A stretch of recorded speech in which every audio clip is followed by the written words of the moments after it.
Salut et soyez le bienvenu sur cette vidéo. Aujourd'hui, nous allons parler de liquides acides les plus forts et corrosifs couramment utilisés.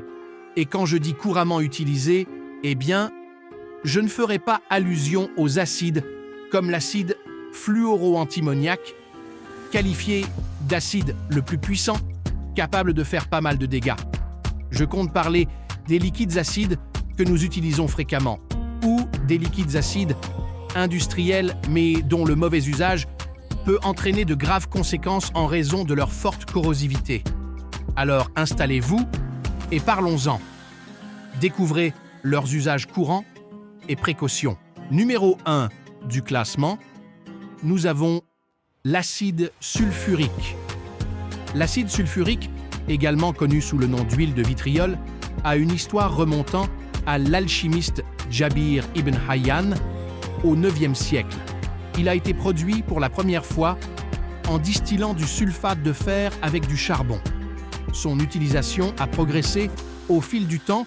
De la recherche alchimique a son rôle essentiel dans l'industrie chimique moderne. L'acide sulfurique de formule chimique H2SO4 est composé de 2 atomes d'hydrogène, 1 atome de soufre et 4 atomes d'oxygène. Il a un pH très bas, généralement inférieur à 1, ce qui en fait l'un des acides les plus forts. Utilisé dans la fabrication de produits chimiques, y compris les engrais et les colorants, présent dans les batteries au plomb acide pour véhicules, utilisé pour nettoyer et détartrer les métaux et aussi employé dans le traitement des minerais métalliques. Du côté alimentaire, l'acide sulfurique n'est pas directement utilisé dans l'alimentation, mais il peut être présent en traces négligeables dans certains produits transformés en raison de procédés industriels. Parlant des risques, l'acide sulfurique est extrêmement corrosif et peut causer des brûlures graves sur la peau et les tissus. Voici d'ailleurs un tout petit extrait d'expérience de l'acide sulfurique sur la matière sensible.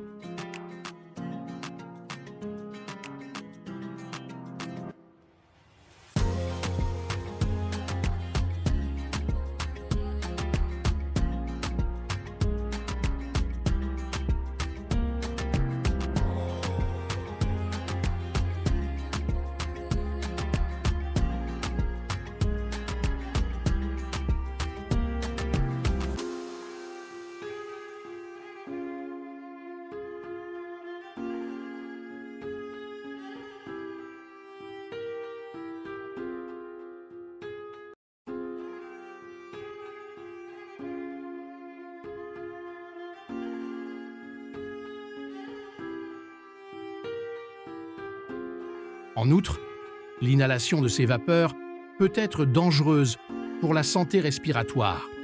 Il réagit violemment avec certaines substances nécessitant une manipulation prudente. Et donc, comment faut-il s'y prendre avec l'acide sulfurique? En guise de prévention, lors de toute manipulation, il faut un port de gants, de lunettes de protection et de vêtements de protection. Manipuler dans un espace bien ventilé pour éviter l'inhalation de vapeur. Une connaissance approfondie des procédures de manipulation et des premiers soins est essentielle. Numéro 2, l'acide chlorhydrique. L'acide chlorhydrique de formule HCl a une histoire qui remonte également à l'alchimiste Jabir ibn Hayyan au IXe siècle, mais sa découverte formelle est attribuée au chimiste et physicien anglais Joseph Priestley au XVIIIe siècle.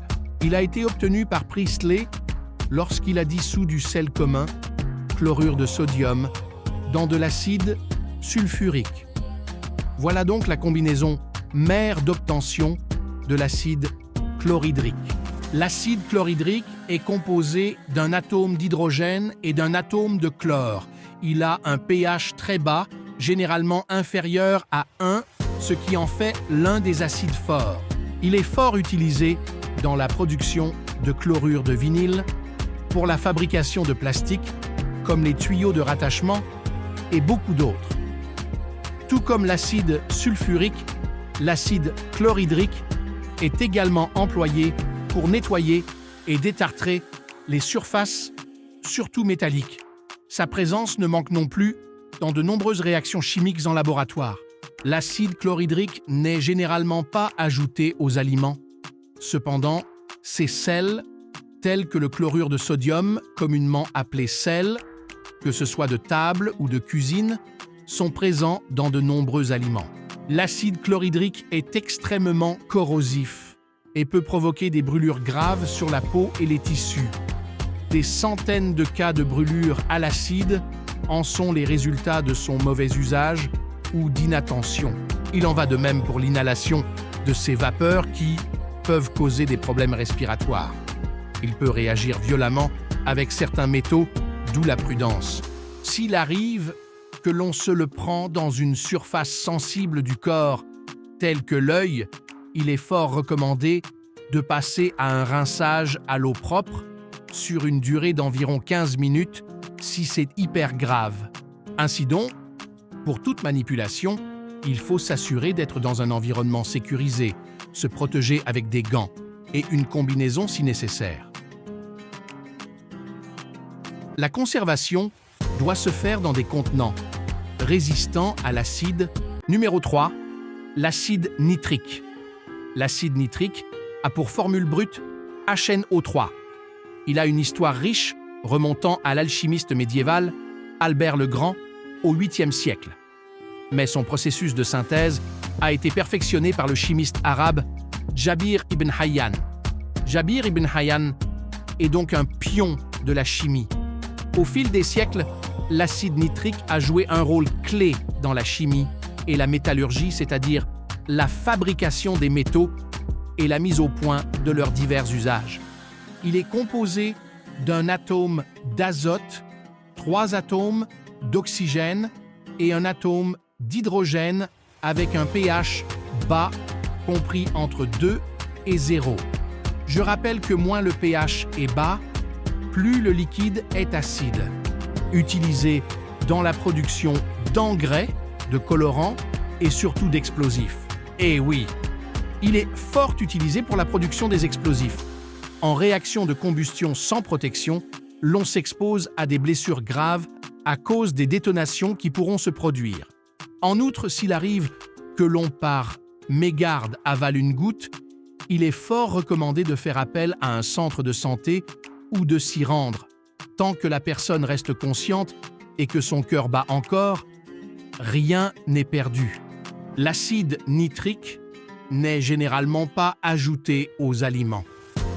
Cependant, certains nitrates, qui peuvent être convertis en acide nitrique, se trouvent naturellement dans certains légumes et peuvent être utilisés comme additifs alimentaires. Numéro 4, l'acide phosphorique. L'acide phosphorique de formule H3PO4 a été découvert par le chimiste allemand Hennig Brand au XVIIe siècle. De quelle manière? Lorsqu'il a extrait du phosphore à partir de l'urine humaine. On se demande ce qui l'a bien poussé à ça. Peu importe, il nous a fait une découverte passionnante. L'acide phosphorique est composé de 3 atomes d'hydrogène, 1 atome de phosphore et 4 atomes d'oxygène. Il a un pH modéré, généralement autour de 2,2, ce qui en fait un acide faible. Tout comme le chlorure de sodium, l'acide phosphorique possède aussi cette capacité à se cristalliser. Et voici ce que donne son état cristal. C'est un minéral aux fonctions multiples, à savoir utilisé comme additif alimentaire et régulateur d'acidité, utilisé dans la production d'engrais et de détergents, présent dans certaines boissons pour conférer de l'acidité et de l'effervescence. Si vous ne le saviez pas, maintenant vous le savez. C'est grâce à l'acide phosphorique que certaines boissons sont gazeuses. Cela veut donc dire que nous consommons régulièrement l'acide phosphorique? Oui, mais pas à l'état brut. L'acide phosphorique est fréquemment utilisé dans l'industrie alimentaire pour donner une acidité équilibrée. Il est présent dans divers produits transformés, notamment les sodas et certains fromages. Bien que nous en consommons régulièrement, une consommation excessive peut contribuer à des problèmes de santé, notamment des troubles rénaux et osseux. À des concentrations élevées, il peut être toxique et corrosif pour les tissus. Du coup, maintenant que nous savons quelques produits contenant l'acide phosphorique, réduisons donc leur consommation. Ce sera tout pour cette vidéo. Êtes-vous intéressé? N'hésitez pas à aimer, abonnez-vous et surtout, activez la cloche de notification pour ne rien rater. Car d'autres vidéos avec de superbes top classements seront au rendez-vous, vous ne serez pas déçus.